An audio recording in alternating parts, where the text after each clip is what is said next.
Los cristianos somos llamados al estudio de la Biblia.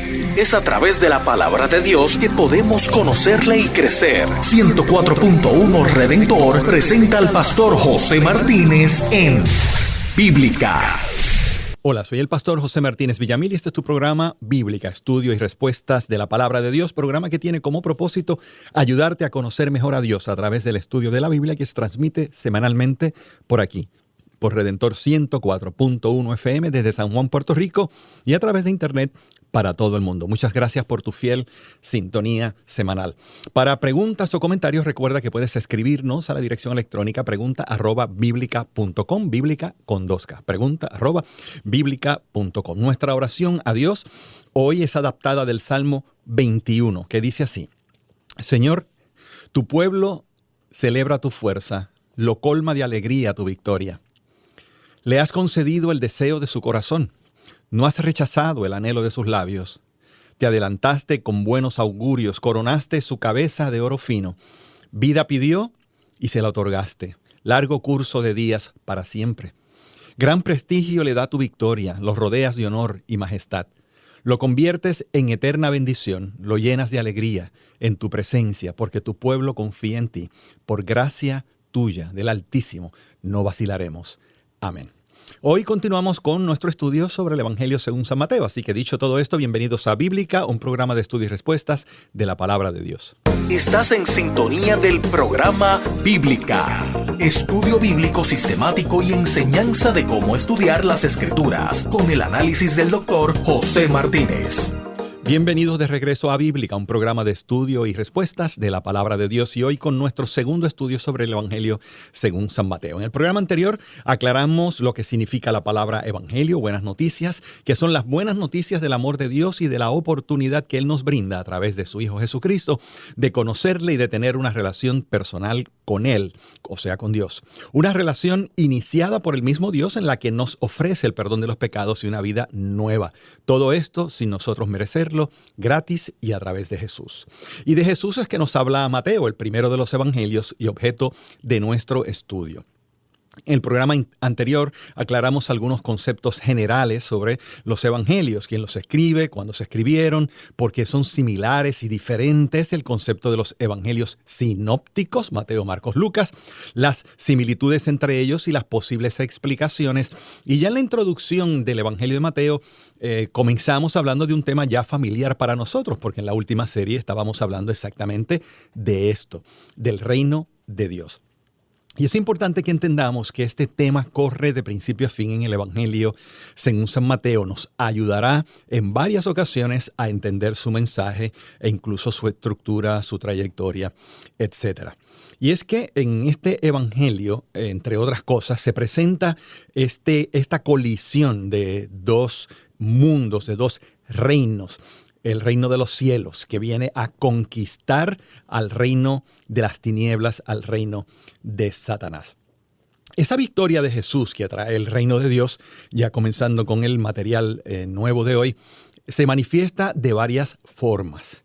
El primero podríamos llamar a través de la sanidad, a través de los exorcismos. Muchos milagros que Jesús hacía están en esta categoría. Milagros que deben ser tomados como evidencia de la presencia del reino de Dios, y asimismo lo presenta el Señor Jesús. El reino de Dios ha llegado, por eso es que ustedes ven estos milagros. En el Evangelio de Mateo, algo peculiar es que estos milagros, y me parece que ya mencionamos algo de esto la semana pasada, ocurren en grupos. O sea, Mateo los registra, los escribe, uno seguido detrás del otro. Aparecen concentrados y ocurren de manera particular justo antes de estos puntos de inflexión que explicamos la semana pasada, estos puntos donde se hace evidente que hay un cambio en la trayectoria, no necesariamente en la temática, pero sí en la manifestación de este reino en su relación con Israel. De manera que no es que estos milagros hayan ocurrido uno detrás del otro, como quizás lo registran otros evangelios en otros lugares. Es que Mateo ha arreglado, ha ordenado estos milagros de forma tal que la estructura de su evangelio sea entendida mejor. Y es importante en esta nota que mencionamos también cuando hablamos de las similitudes y diferencias de los evangelios, que el concepto que tenemos de la inspiración de las Escrituras no representa un dictado de parte de Dios. Mateo, Marcos, Lucas no se sentaron a escuchar lo que el Espíritu les dictaba y eso escribían. Si fuera así, probablemente hubieran sido idénticos, pero no lo son, porque Dios en su sabiduría y misericordia, decidiendo revelarse a nosotros a través de la Escritura, inspira a estos hombres a que escriban. Lo que escriben, por supuesto, es verdadero, pero hay una manifestación, digamos así, de la naturaleza de cada uno de estos evangelistas. Por eso es que notamos diferencias. Cuando leemos a Marcos, este evangelio donde todo parece ocurrir apresuradamente, o a Lucas con su abundancia de referencias al Espíritu y a los lugares históricos, nos damos cuenta, comparándolo con Mateo, que hay unas diferencias. Es la historia de Jesús, es la misma historia, pero ellos han recibido del Señor en esta inspiración una libertad de cómo expresarlo. Así que eso es lo que vemos en Mateo cuando él agrupa estos milagros de manera concentrada. Y recordemos que aún más importante que este arreglo es que son una manifestación de la llegada del reino de Dios, como los exorcismos, como el perdón de pecados. La importancia de este aspecto de la llegada del reino de Dios no puede ser evaluada, contrario a las sanidades, por el número de veces que la vemos manifestada. No hay muchas veces donde Jesús esté diciendo, yo puedo perdonar pecados. Pero sí ocurren, por supuesto, y de nuevo representan un ataque frontal al reino de las tinieblas. Para aquellos que no compartieron con nosotros en las semanas anteriores sobre el tema del reino de Dios, les menciono, y para los que sí lo escucharon, les recuerdo que el reino de las tinieblas, el reino de Satanás, se manifiesta en el pecado, en la enfermedad, en la muerte, etc. Pero que la llegada del reino de Dios se manifiesta por el poder de Jesús sobre el diablo y sobre esas cosas. Jesús sana, Jesús liberta demonios, Jesús vence a Satanás en la tentación, Jesús perdona pecados, Jesús resucita muertos. Haciendo todas esas cosas se demuestra la victoria del reino de Dios sobre el reino de las tinieblas. Y eso sí es una parte muy importante del Evangelio según Mateo. Cuando el Evangelio es introducido ya en Mateo capítulo 1, 21, ya se habla de este perdonar de pecados de este niño que nacerá. Dice así en ese verso, dice, dará a luz un hijo y le pondrás por nombre Jesús, porque él salvará a su pueblo de sus pecados. También, un poco más adelante, en el capítulo 9, en una historia bastante conocida de nosotros, de la sanidad de aquel paralítico que es bajado por sus amigos, escuchemos lo que dice el verso 2 y el verso 6 del capítulo 9 de Mateo. Dice, unos hombres le llevaron un paralítico acostado en una camilla. Al ver Jesús la fe de ellos, le dijo al paralítico, ánimo, hijo, tus pecados quedan perdonados. Verso 6. Pues para que sepan que el Hijo del Hombre tiene autoridad en la tierra para perdonar pecados, se dirigió entonces al paralítico diciéndole, levántate, toma tu camilla y vete a tu casa. Así que a través de las sanidades, del exorcismo, del perdón de pecados, vemos la autoridad que tiene este Jesús que llega como rey, como instaurador del reino de Dios. Y esa autoridad es incluso reconocida por aquellos que le escuchan. Mateo 7, 28. Cuando Jesús terminó de decir estas cosas, las multitudes se asombraron de su enseñanza, porque les enseñaba como quien tenía autoridad y no como los maestros de la ley. De manera que aún en la enseñanza de Jesús se apreciaba esta autoridad nueva, de nueva manifestación, también por supuesto expresada, como ya hemos dicho varias veces, en las sanidades, en la resurrección, en el perdón de pecados, en los exorcismos, porque el reino de Dios ha llegado. Todo esto, interesantemente, o por lo menos este conjunto de milagros que expresan la llegada del reino de Dios, como ya dijimos, ocurren más o menos en aglomerados, ¿no? Mateo los presenta de manera consecutiva en los capítulos 8 y 9, justo antes de que el Señor Jesús enviara a los 12. Y también, por supuesto, justo antes de ese verso clave, de ese primer punto de inflexión que mencionamos ya en el primer estudio, en Mateo 12, 28. Si yo por el Espíritu de Dios echo fuera a los demonios, entonces el reino de Dios ha llegado a vosotros. Es precisamente entonces en este choque de estos dos reinos, el reino de las tinieblas y el reino de Dios, que trae o que produce el pronunciamiento de Jesús de su autoridad de estas maneras que hemos estado explicando. Los fariseos, por supuesto que están escuchando todo esto, no estaban o no fueron capaces de discernir lo que significaba aquellos milagros que estaban dándose delante de sus ojos. Incluso ellos llegaron a atribuirle esas maravillas del poder de Dios, nada menos que a Belcebú, a Satanás.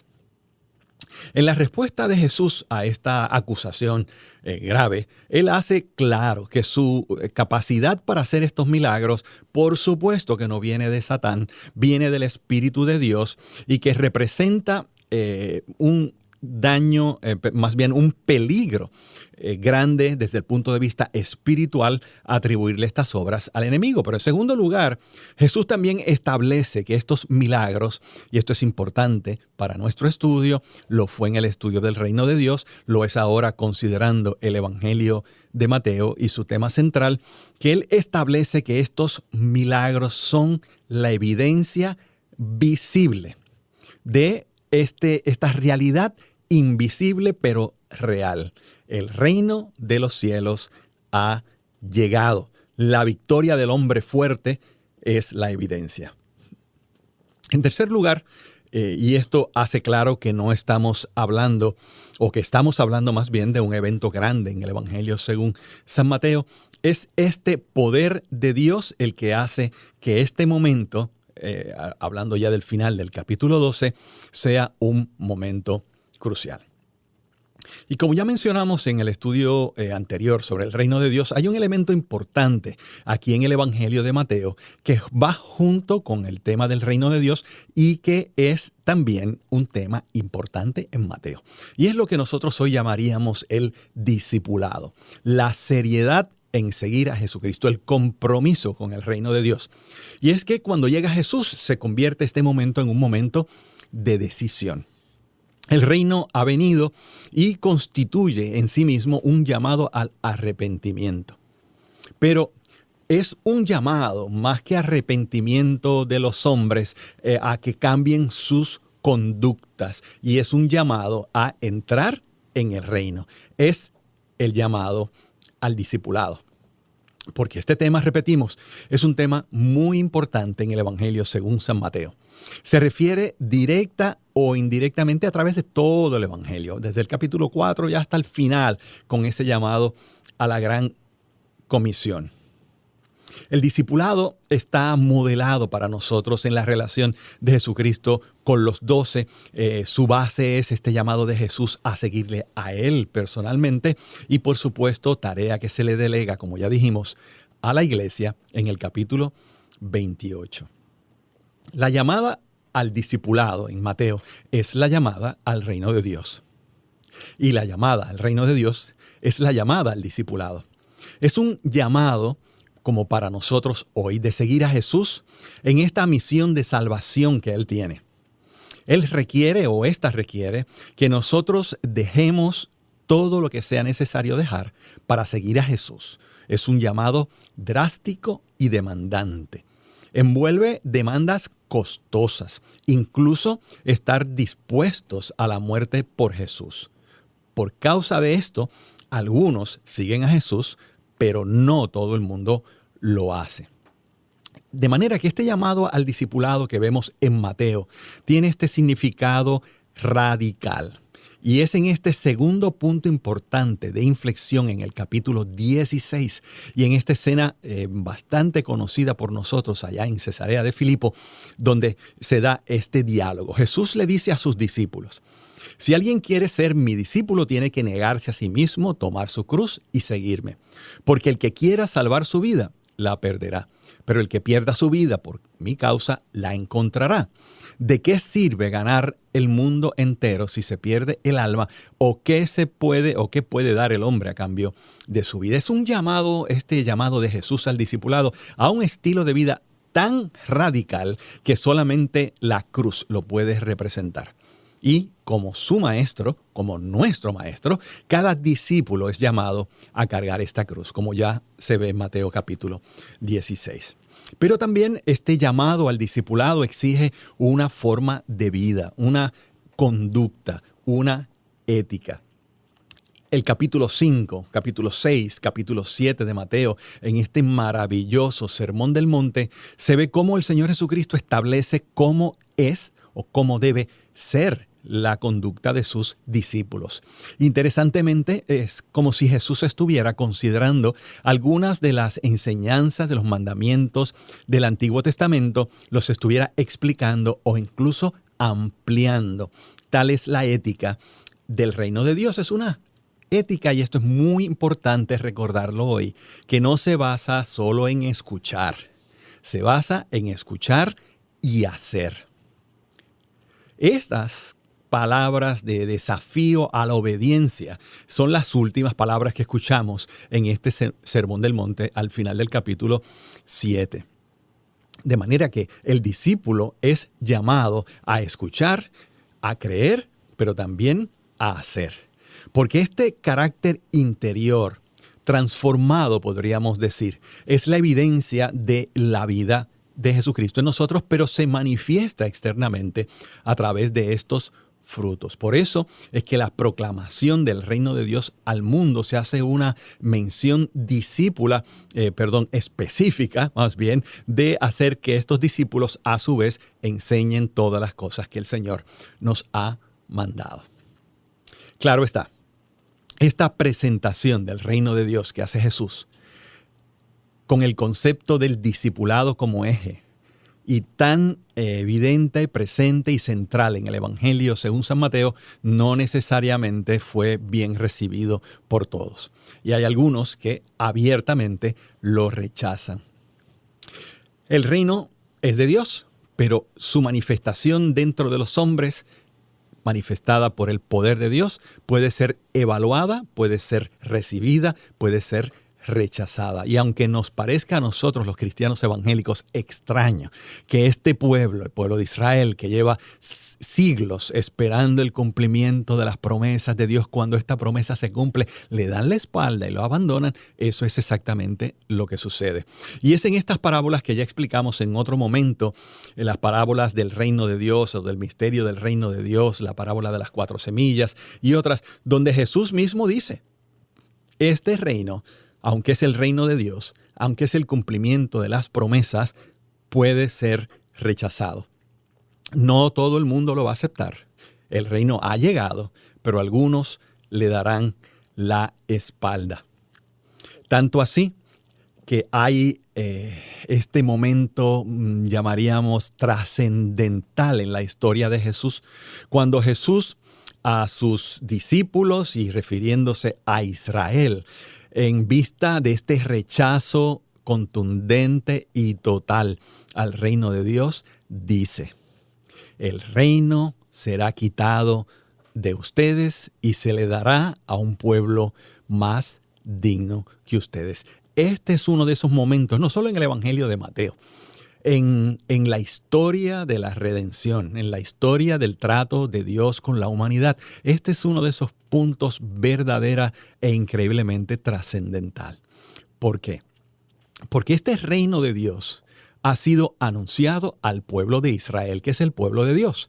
Cuando llega este reino manifestado en la persona de Jesús, que es el Rey, en el reino de Dios, y es rechazado, se da una ruptura enorme, de magnitud inmensa, donde el Señor mismo les dice, Bueno, hasta aquí ustedes han sido los responsables de anunciar, de llevar, de mostrar, de vivir el reino de Dios. Pero de aquí en adelante, habiendo ustedes rechazado, este reino se le dará a otros. Y por supuesto, eso es una referencia a la iglesia de Cristo, de lo cual por supuesto también se habla mucho más en los evangelios y en las cartas del apóstol Pablo.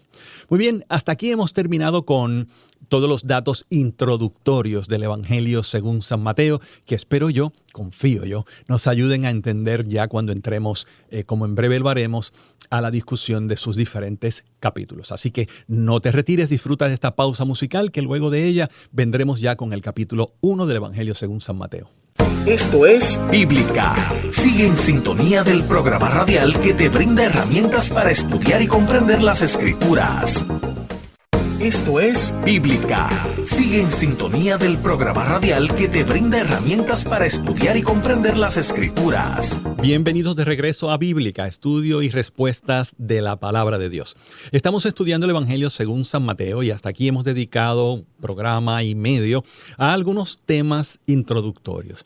Y antes de entrar propiamente en el texto, quisiera aclarar algo. Lo hemos dicho otras veces, pero estos datos introductorios que por momento nos pueden parecer áridos, quizás hasta aburridos, son importantes en el estudio de la palabra de Dios. Son ellos los que nos dan un marco de referencia a través del cual o con ayuda del cual interpretar el Evangelio. Y en el caso de Mateo, particularmente entender y con nuestros ojos poder ver al leer que estos temas del reino de Dios, del discipulado siguiendo al rey del reino de Dios, son importantes. Cuando uno comprende esto y luego lee el Evangelio nuevamente, ve cómo estas partes, estas diferentes partes del Evangelio van ocupando su lugar en este gran tema. Así que les animo a que nunca descuiden cuando lean comentarios esta parte introductoria.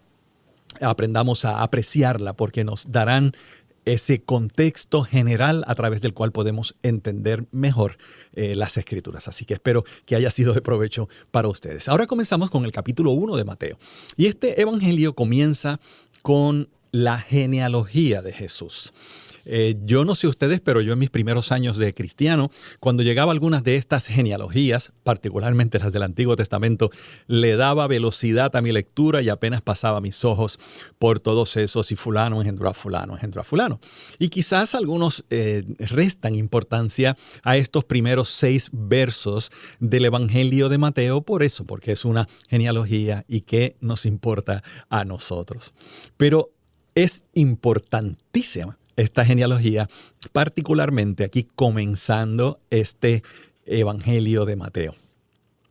En la antigüedad, este asunto de las genealogías era muy común, en Israel era muy común. Pero tenemos que entender que no es una representación exhaustiva de los ancestros de Jesús y que tampoco es un registro que satisfaga la curiosidad moderna o nuestra forma de considerar los datos históricos. Nosotros modernamente pretendemos, o más bien queremos o entendemos que la historia es este registro de datos en orden cronológico, encajando unos con los otros y sin saltarnos nada de lo importante. Pero en la narración, o particularmente en las genealogías del Antiguo Testamento, hay unos propósitos más amplios que no requieren que haya exactitud en el detalle.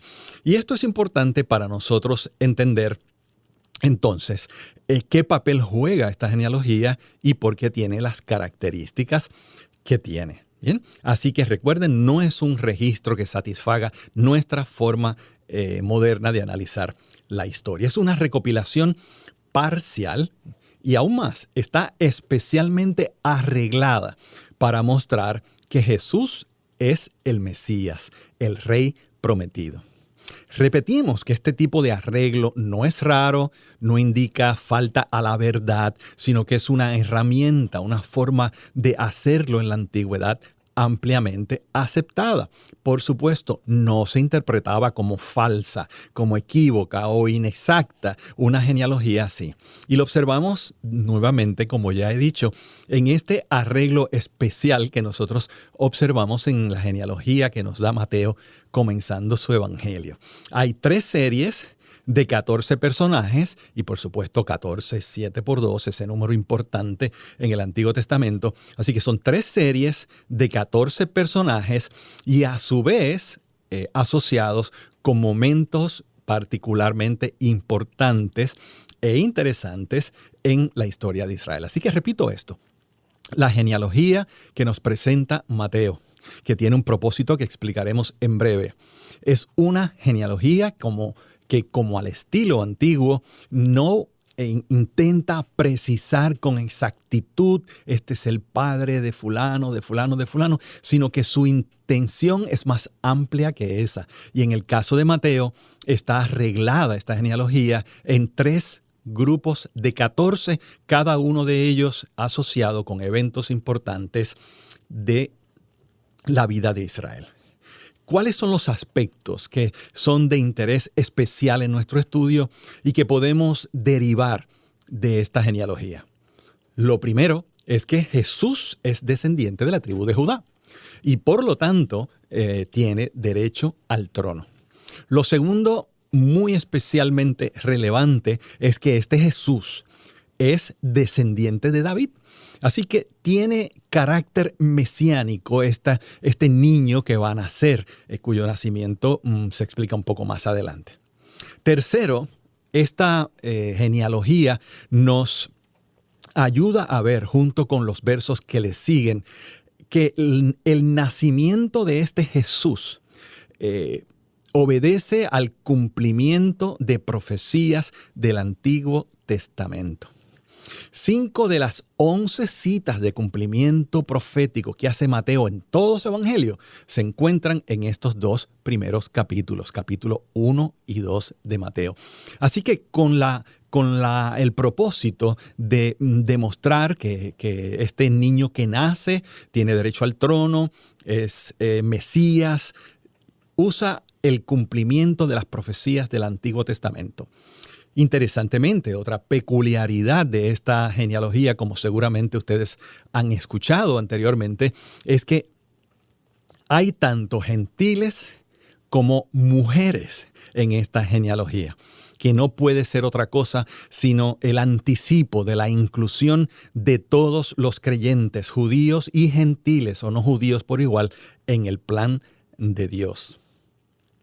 En esta etapa tan importante entonces de la historia del Mesías que nace, podemos ver en estos 2 capítulos una serie de elementos sobrenaturales que saltan a la vista.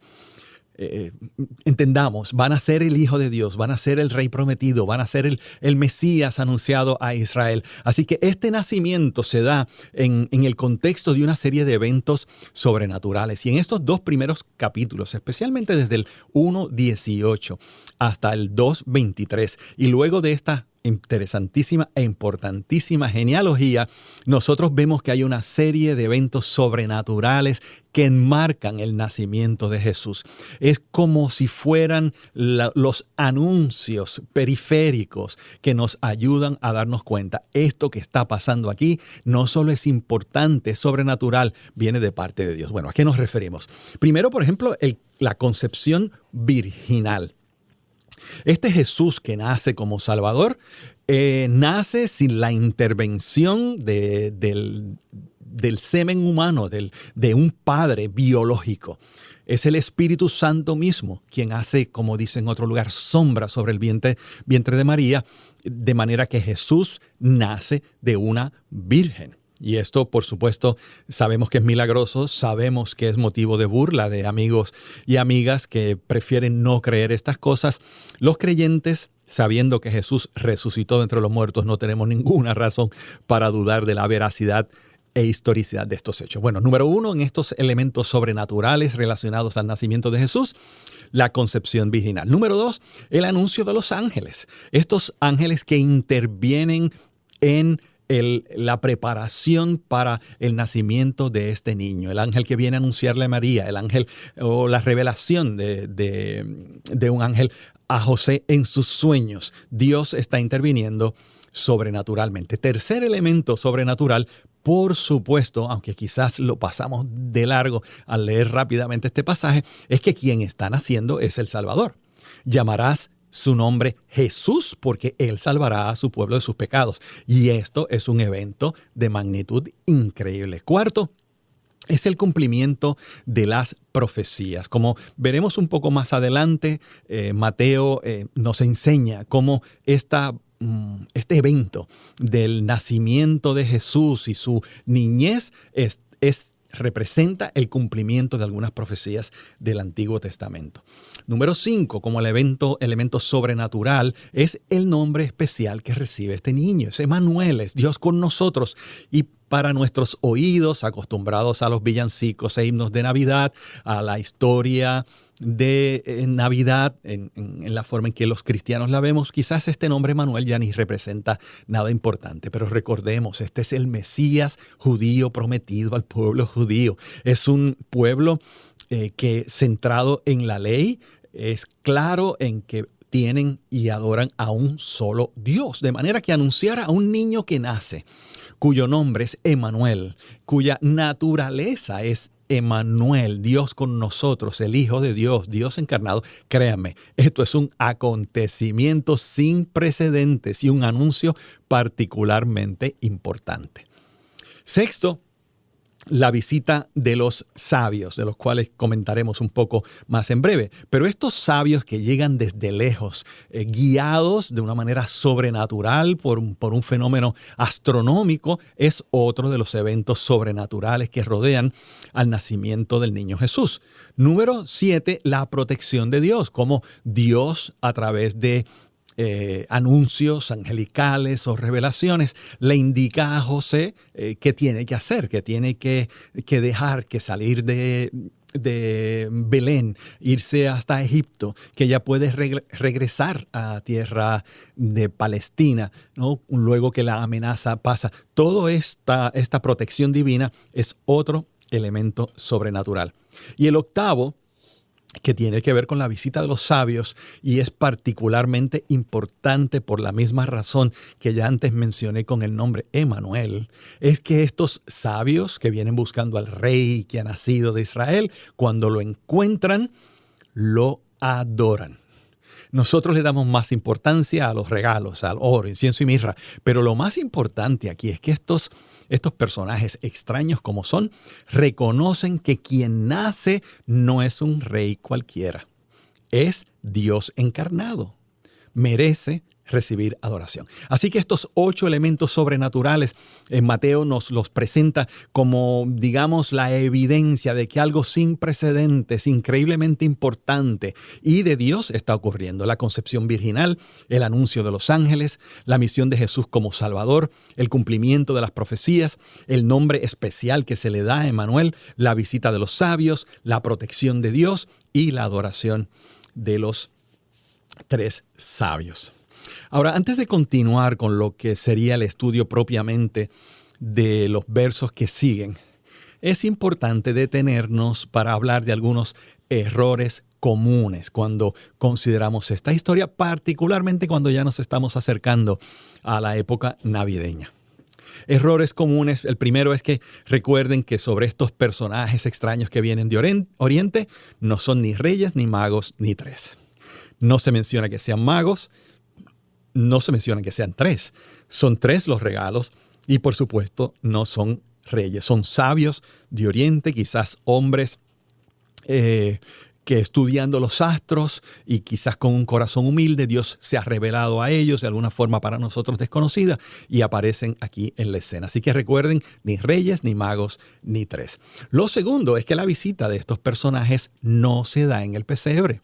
Cuando nosotros leemos la historia nos damos cuenta que ya Jesús tendría aproximadamente 2 años y lo sabemos porque cuando los sabios de Oriente no regresan por la ruta por la que vinieron y por lo tanto no informan de su hallazgo a Herodes, este decide matar a los niños de 2 años para abajo. Así que presumimos que son 2 años los que han pasado y si se fijan en el texto, dice que lo visitan en la casa. Así que ni reyes, ni magos, ni tres, la visita se da no en el pesebre, sino en la casa, ya donde viven, donde residen Jesús, María y José. La edad que tiene cuando se da esta visita no es la de un bebé, sino probablemente 2 años. Y aunque esto se ha hablado tantas veces, Jesús no nació un 25 de diciembre. Bien. Y esta imagen, que es el quinto punto de error común en los que sí me voy a detener un poco, esta imagen romántica de un pesebre donde está un asno, donde está una ovejita, donde está el niño Dios rodeado por su papá, o más bien por el esposo de su mamá, por María, etcétera. Y hasta a veces le ponemos algo de un halo brilloso alrededor de la cabeza de cada uno. Y esta escena romántica que nos hemos aceptado como verdadera, pues no tiene todo el respaldo de la Biblia que debería. Así que cuando miremos al pesebre tendremos que reevaluar y repensar aquello que en realidad ocurrió. ¿Qué es lo que en realidad ocurrió? Pues comenzamos a explicarlo y quizás tenemos que terminar con este tema el próximo programa. Pero comencemos diciendo lo siguiente, que esta idea de un pesebre estilo establo, donde hay animales, etcétera, es un desconocimiento en labios del autor cuyo estudio estaré citando en la próxima sección. Ian Paul se llama, y su libro o su artículo se llama Jesus Wasn't Born in a Stable. Él explica que verlo de esta manera como un establo y demás representa errores tanto gramaticales como históricos, como de desconocimiento de la cultura palestina del primer siglo. La elaboración, nos dice él, ha venido de una forma de entender uno de los anuncios mesiánicos a través del profeta Isaías, en el capítulo 1, verso 3, donde dice: el buey conoce a su dueño y el asno el pesebre de su amo, pero Israel no conoce, mi pueblo no entiende. De manera que a partir de esa cita se ha incluido, y esto es desde tiempos inmemoriales, se ha incluido la presencia de estos animales que reconocen la expresión o personalidad mesiánica del niño que nace, contrario al resto de la humanidad. Bueno, la idea es correcta, pero no la interpretación del verso y no, como veremos más adelante, la presencia de estos animales. Pero bueno, tendremos que dejarlo hasta aquí. Ya continuaremos evaluando el pesebre en esta historia maravillosa del nacimiento de Jesús, según nos la narra el evangelista Mateo. Así que en la próxima semana continuaremos con esto, pero antes de despedirnos te recordamos que sintonices, estás invitado a sintonizar el programa Pensando en Voz Alta todos los martes a las 5 y a las 9 de la mañana. Es un programa de reflexión teológica de alto valor para el pueblo de Dios. Que Dios te bendiga y hasta la semana que viene. Estuvo en sintonía de Bíblica. Puede escribir sus preguntas a pregunta@biblica.com. Será hasta el próximo lunes.